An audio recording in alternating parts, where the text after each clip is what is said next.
Hey everyone, welcome to the Your Money Your Life podcast, episode 287 of the podcast. Before we get into it, make sure you like, subscribe, 5-star rate, and review this podcast because we do this every week. Let's get into it. There's a lot to talk about this week in the terms of earnings that happened over the course of the past few days. So we'll get into those earnings calls and what we saw from those companies, specifically tech companies, and how they're performing over this time period. We will also talk on SEP IRAs. Have you heard about the SEP IRA? That is something that many of my clients use, the SEP IRA. And we want to dig into it because I think people maybe heard of it in passing, especially if you're self-employed, but they don't know how to enact the self-employed simplified employee pension, which is what the SEP IRA stands for. So we're going to go into that a little bit as well. We want to talk on many of those things, but let's first talk on the market update. I want to go to our chart, and for the YouTubers, you will start to see the chart here pretty soon and talk about what is going on with the market this week. It was actually, again, we always go over weekly because it's a good way to break things down into smaller chunks. But the past 5 days were pretty much flat. But if you look at this morning, the futures are pointing to a rather decent day. We'll see if it holds. A lot of that is built off of earnings that we'll get into, but the past 5 days, pretty much flat. But again, if you pull the chart out, it's still been a positive upswing for investors and people that have stake in the market, which is the thing. Long-term stake in the market, good thing. Having assets, a good thing.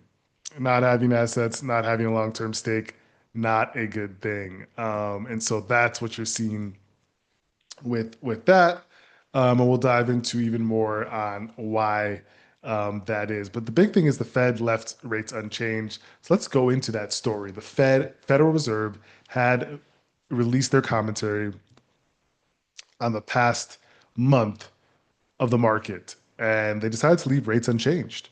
This is the fifth straight meeting, a fifth straight time that they left rates unchanged. It's widely forecasted, but there is starting to be a little bit of disagreements between members suggesting that cuts could come soon, which we expected. Here on our show, we did say that we will see rate cuts soon. The central bank kept its key rate at a relatively high level of 4.25% to 4.5%, amid concerns that UF tariffs may yet reignite inflation. Two board members, however, voted for a rate cut now, while Jerome Powell said no decisions have been made about the next meeting in September. So that's the big thing on rates. Like, so we've said this before. September, you probably get September, October before you start to see cuts, and so that's the big time frame that you'll probably start to see them.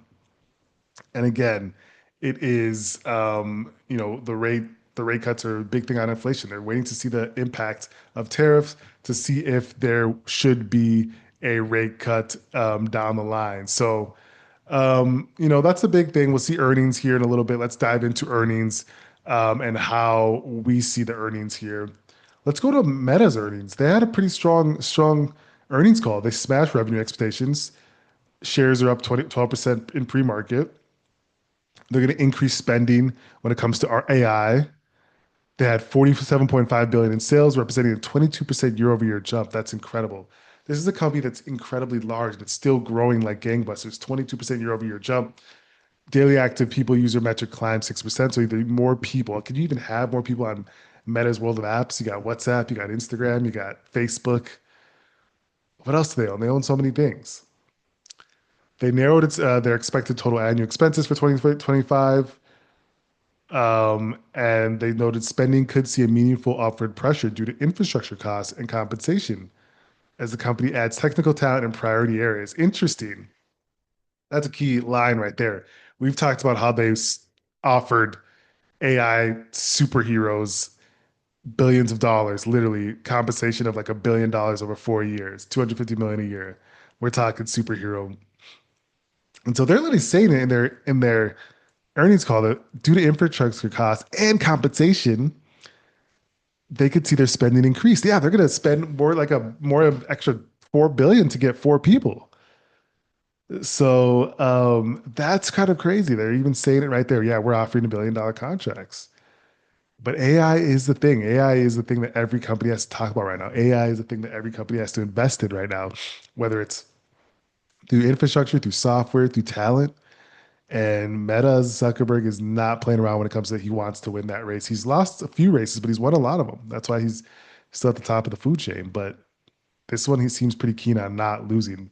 Microsoft also reported they outperformed analyst expectations with 18% revenue growth for the fiscal fourth quarter. And they're poised to become a $4 trillion company. They would join NVIDIA. This would be Microsoft and NVIDIA as $4 trillion companies. Remember that trillion before like 3, 4 years ago, we were talking about the first $1 trillion, I think it was first $1 trillion company.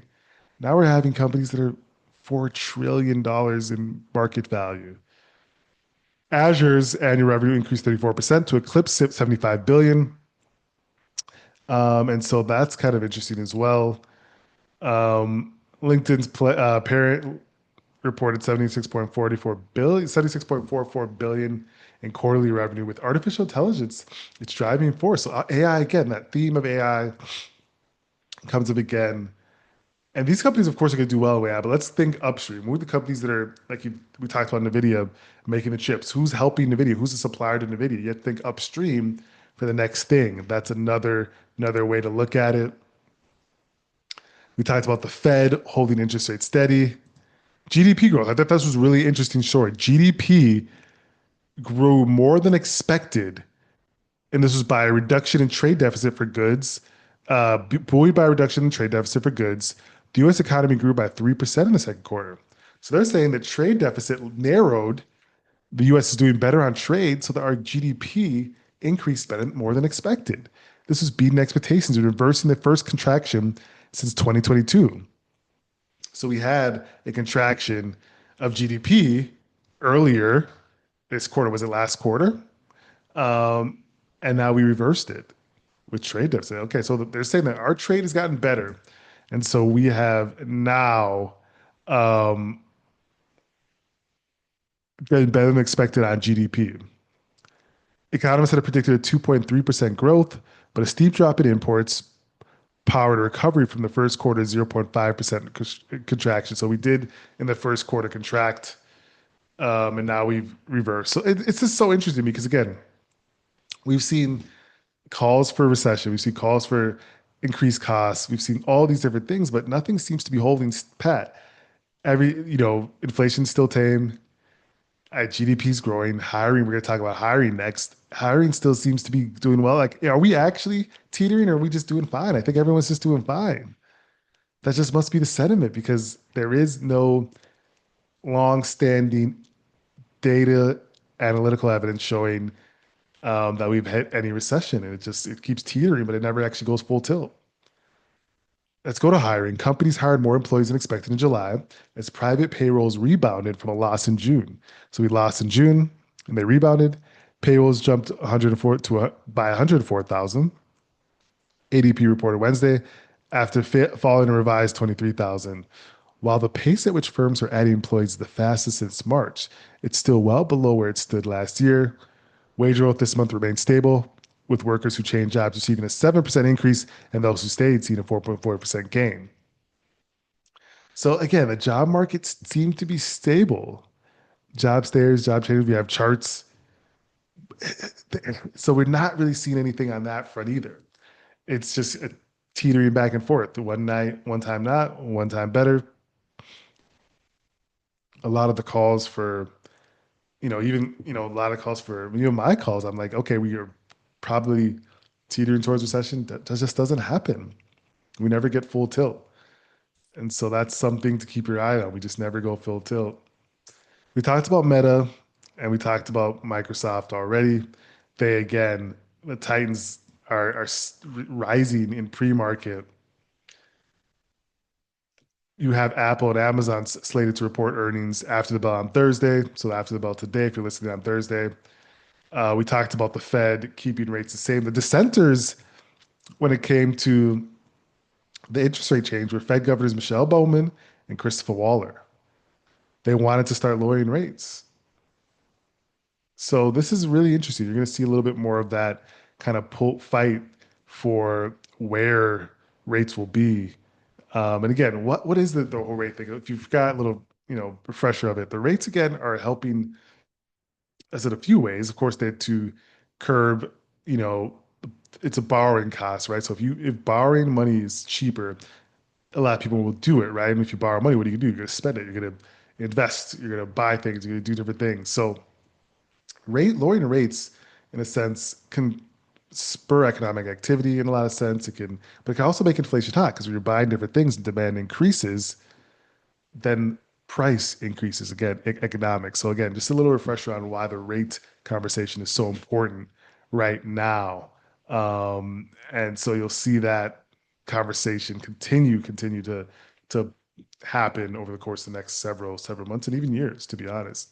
Let's jump into something interesting. SEP IRA for all my clients that are self-employed or just have a few dollars of self-employed income. I think I talk about it a lot because a lot of clients do have that SEP IRA. But do people really know what it means? What is a SEP IRA? Well, a SEP IRA is a simplified employee pension. It's a type of retirement account. It's designed for self-employed individuals and small business owners. It allows employers to set aside money in retirement accounts for themselves and their employees. This could be sole proprietors, partners, LLCs, S corporations, and C corporations. For employees, they need to be at least 21 years old and have worked in the company for at least the past 3 to 5 years. But employer contributions, only the employer can make contributions to SEP, IRA. Employees cannot contribute their own money. But if you're sole proprietor, you are making a contribution to yourself, right? So you are the person contributing to yourself. The SEP IRA has really interesting contribution limits. It's much higher than the IRA for traditional and Roth. For 2025, the SEP IRA contribution limit is up to 25% of an employee's compensation with a maximum of 75,000. So the higher contribution limits are something that people really likes. That's one of the advantages. It's easy to set up and administer. We set them up all the time for clients and administer and invest those funds for them, right? There's tens of millions of dollars that we're investing on behalf of many people, and a lot of them are SEP IRAs. There are tax advantages for them too. The contributions are tax deductible for the employer, or if you're a sole proprietor for yourself, and earnings grow tax deferred. So your earnings grow tax deferred, you get tax deduction for contributing, and they're flexible. Really, you can change the contribution percentage each year, so you can change it each time. Super flexible. Um, so, one thing, of course, they do have the early withdrawal penalty for people withdrawing before they're 59 and a half. And they're generally subject to that 10% penalty, similar to other retirement accounts or 401ks. So they could be a good option for self-employed people, sole proprietors, small business owners seeking a retirement plan with high contribution limits and relatively a low administrative burden. That's another thing. It's a low administrative burden. It's easy to set up. We do it for people literally instantaneously. So that's something I want people to understand about the SEP because there's a lot of misconceptions about it. A lot of people don't know what it is. A lot of people don't know that you could have one. And so again, if you want one, please reach out because we could get you set up ASAP. Well, folks, that's it for this day. That's it for this week. I am taking tomorrow off. I'll probably work a little bit today. Tomorrow's my birthday, so I'm gonna take that off for sure. But we are going to, the wife and I do a whole weekend thing. It's anniversary as well, from a wedding anniversary. So we got a whole stuff planned, a lot of stuff this weekend. I will be laid up, chilling, going out with her, and enjoying the rest of the week. So I hope you do the same. Enjoy the rest of the week. Stay tuned next week. We'll talk to you then.